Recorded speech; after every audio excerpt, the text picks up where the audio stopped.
Hi, folks. Welcome back. I'm Dennis Vetosa, also known as Def Noodles. And today we're going to be talking about something that I think is very emblematic of where we are culturally and politically. It involves one of Jubilee's newest shows called Checkmate. It's a brand new series where participants are fact-checked in real time. They have several fact-checkers on site who verify claims as a debate is happening. Now, in this particular episode, which was the launch episode, the format was liberals versus conservatives. Two people debated in the middle while the off-camera fact-checkers verified the claims they were making throughout the discussion. That said, there was one specific moment, however, where things went slightly off the rails during one of those fact-checks, and I think it says a lot about the way these conversations, political and cultural debates, are being handled today. So that's what we're going to be talking about today. Without further ado, let's take a look at the clip. Right? So when we're talking about people who are having their due process rights stripped, in some places sent to a foreign prison in El Salvador with President Bukele, who is a dictator, overseeing CCOT, which is very specifically a prison where they claim that you will not leave alive. That is the claim of El Salvador's government. And they said Gilmar Grego Garcia there in violation of his due process rights. Pause for a moment. What is the claim that you want fact-checked? That Bukele, the president of El Salvador, is an explicit dictator. Yep. All right. I mean, I didn't say fact checkers. You did say that. Do your job. I just said dictator. I said dictator. I didn't say explicit. Yeah, he got Yeah, it. yeah. Explicit. Yeah. Oh, yeah. I want to fact check that. I don't. It's fine. Let's not have bias. So there's. Okay, you can't. You can't. Yeah, fair. What happened? What happened? Sorry, what happened? You can't have editorializing from fact checkers. You guys have to remain neutral. Yeah. So Your job is not to give your response. What's true? That he's a dictator? Damn, we're Yeah, that's what we're she fighting said. for people that are She jailing was a dictator. criminals. So the fact checker left because she wasn't allowed to give a true rating for that claim. So fact checkers are just supposed to stay silent and not make reactions and just do their job Yeah. and We're not supposed to be. Are they gonna leave that out? Why do you think that's good TV? Let's just. Well, I think it's good that is. I TV. think that is good TV, and I think that's also more honest because a fact checker left unsaid. That's important. The audience wants to know in the minds of the I fact. agree. I think it should be in the cut. Right. All right, Hunter, you claim the president of El Salvador is a dictator. The fact checkers have come to a verdict, and that is false. There's no legal classification of a dictator. He was elected, and El Salvador remains a democracy. Boom! Do it. So yeah, that's the gist of the clip. There's really not much else to it beyond that, but it's a surprising clip to me for several reasons. Number one is the conviction that the liberals have, not just the man sitting there debating, but also one of his teammates in the back who appear absolutely convinced that Bukele is a dictator. To me, that speaks to something much larger culturally. It suggests that the left has completely lost its understanding of the meaning of words like dictator and fascist. They've attributed these labels so broadly and so disparagingly to virtually everyone they disagree with, for however minute the disagreement may be, that they don't even seem to understand what actually qualifies someone as a dictator anymore. By the way, so we can have a complete understanding and clarity here, let's just define what an actual dictator is. A dictator is a political leader who holds absolute power over a government without constitutional limitations. They often seize control through force or fraud and maintain power by suppressing dissent, controlling the media, and restricting basic civil liberties. Now,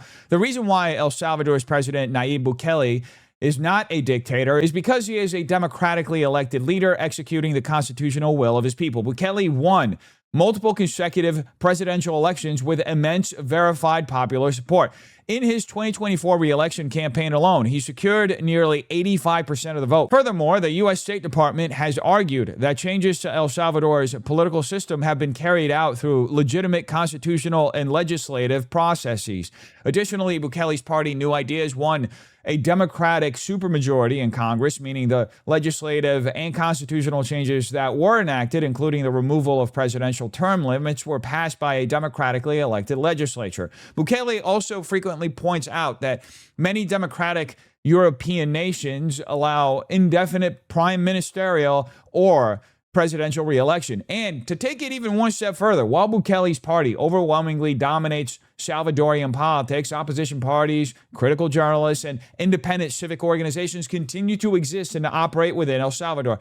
Now, by contrast, in an actual dictatorship, political opposition is outlawed, Formal elections are abolished or rendered entirely meaningless, and meaningful political competition no longer exists. Now, obviously, on the other side of this, and this is probably why the liberals in the clip are leaning toward that conclusion, organizations like Human Rights Watch argue that Bukele has effectively dismantled El Salvador's democracy from within. They point to what they describe as the erosion of checks and balances, constitutional alterations, which, as I mentioned, were carried out democratically through the legislature, and the suspension of certain civil liberties. They also cite the fact that El Salvador has operated under a prolonged state of emergency that suspends some constitutional protections and due process, resulting in the mass incarceration of thousands of suspected gang members without trial. Now, that criticism should be presented with important context, because part of the reason Bukele is so overwhelmingly popular is precisely because upon taking office, he launched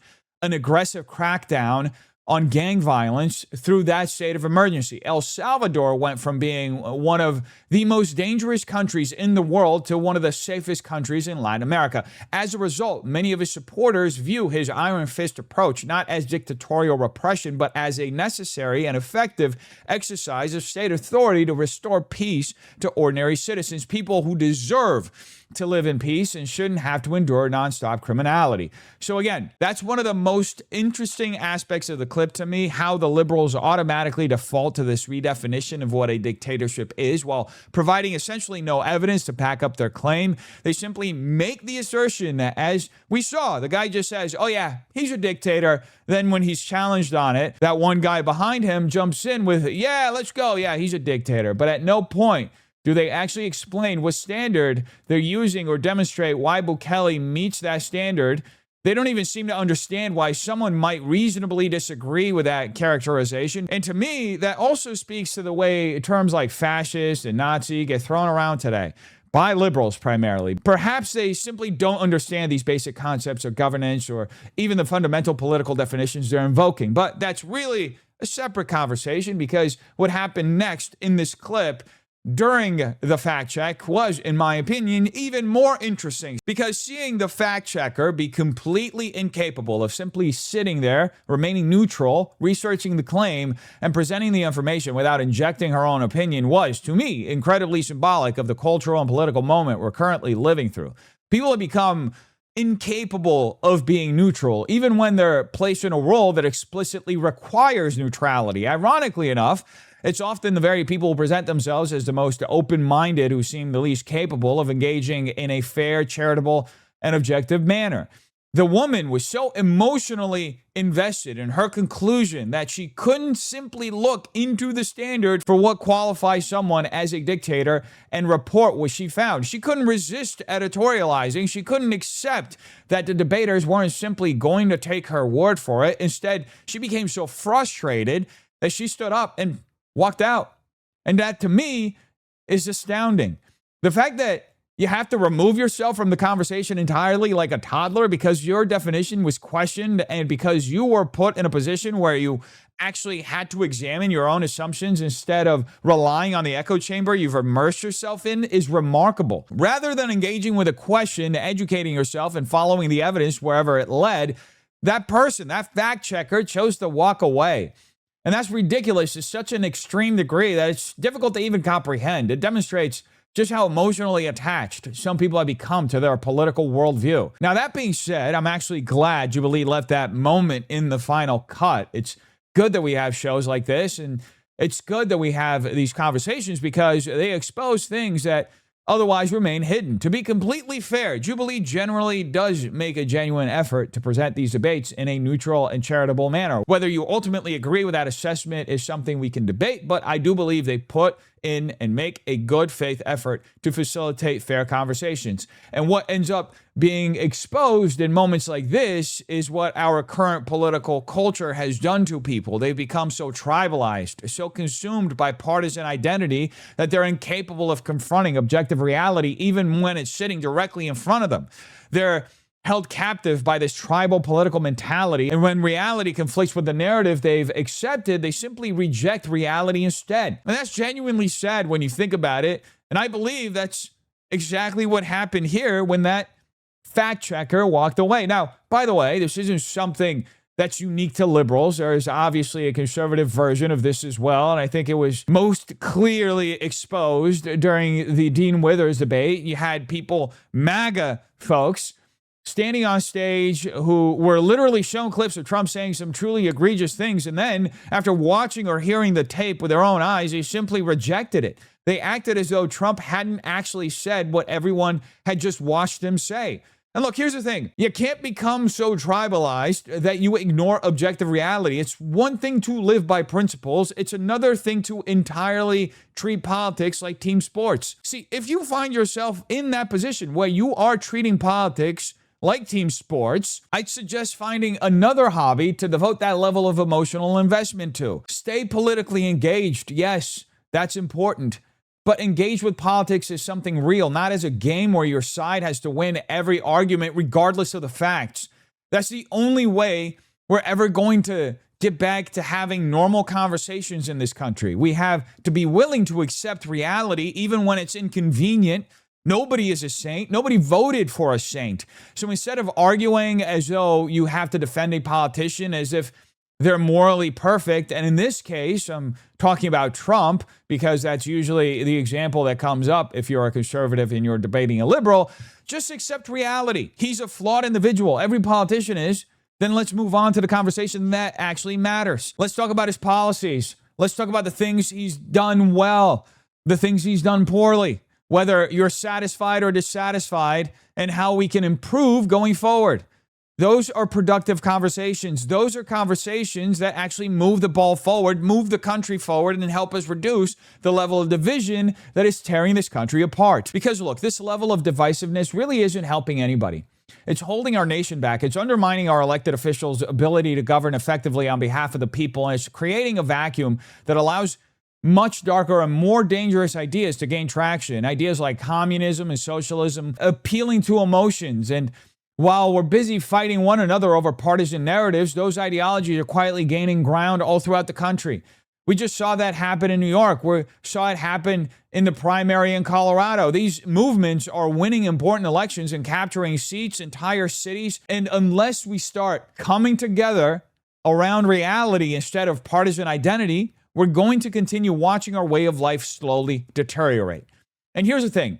I know this message resonates with a lot of Democrats because I've met many of them, and a lot of them agree with me. They're sick of the partisanship. They don't like, and by the way, they also don't like how far left and how radical their party has become.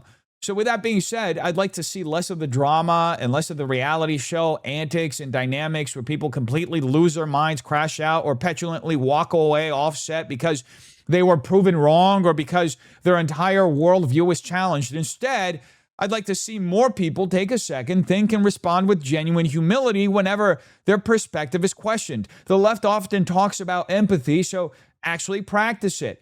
Try to understand where you might be wrong, why you might be wrong, and how you can bring yourself closer to a more grounded, realistic understanding of the world. And look, folks, I don't think I have to tell any of you this. If you're watching this, I'm going to assume you're intelligent, okay? Not because I'm intelligent, but because you're intelligent.